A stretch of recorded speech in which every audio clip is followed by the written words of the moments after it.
So this ranch was built essentially by Leo Carrillo around 1937. While his name is not familiar to many today, in the 1950s, Leo Carrillo was a household name as Pancho in the Cisco Kid TV series. It was the first TV series filmed in color. And it was very popular in the 1950s all the way through the 1960s. Before the series, Carrillo had a long career in vaudeville, radio, and movies, appearing in more than 90 films. Here he is as the Grand Marshal in the Tournament of Roses Parade in 1938. Carrillo was born in San Diego but grew up in Santa Monica, where his father was the police chief and later mayor. In 1937, he told a friend who was a real estate agent that he was looking for a ranch, a place to entertain guests. A place where he can go, that has water, that he can have his livestock and his farm. Mick Karco is Carlsbad Recreation Services Manager. He oversees the Leo Carrillo Ranch Historic Park for the city.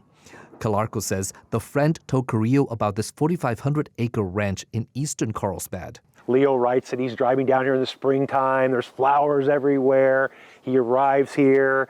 He just falls in love with what he finds. The land had been settled in the late 1800s by the Kelly family, who built a 2-story adobe home there. The house is all that remains from that era. Much of what you see today is a result of Carrillo's time there. As an early preservationist and conservationist, Carrillo decided to save the adobe structure and made it his home. By today's standards, it's not so commonplace, right? People want to demolish. Who wants an old mud brick building? But I think Leo understood the significance of the building and the history of it.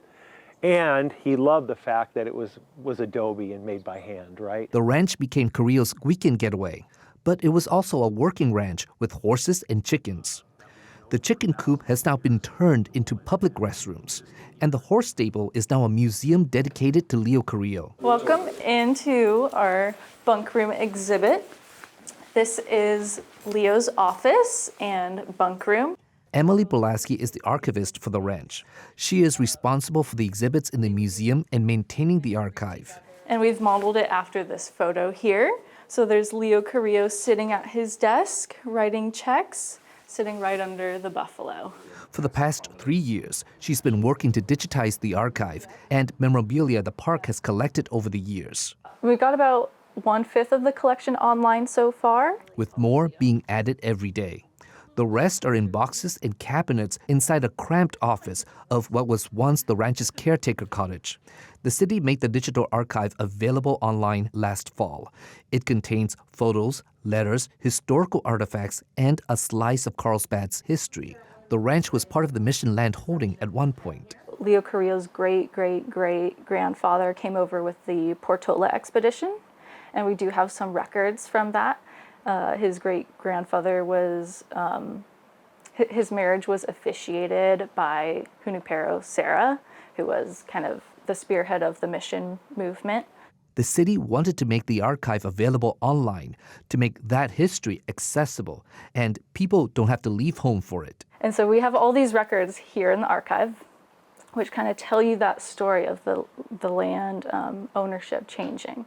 Carrillo died in 1961, and most of the ranch was sold to developers.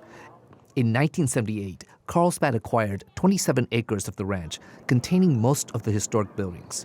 They've been restored and preserved as Carrillo had them. The park opened to the public in August 2003. It's listed in the National Registry of Historic Places and designated as a California Historical Landmark. And you can visit this piece of California history every day from 9 a.m. to 5 p.m. If you do visit, you find this message from Leo Carrillo himself on his doorstep. Su casa amigo, your house friend, right? So this was Leo's welcome to his guests. You're not going to sit here and wait for a friend, huh? Alexander Nguyen, KPBS News.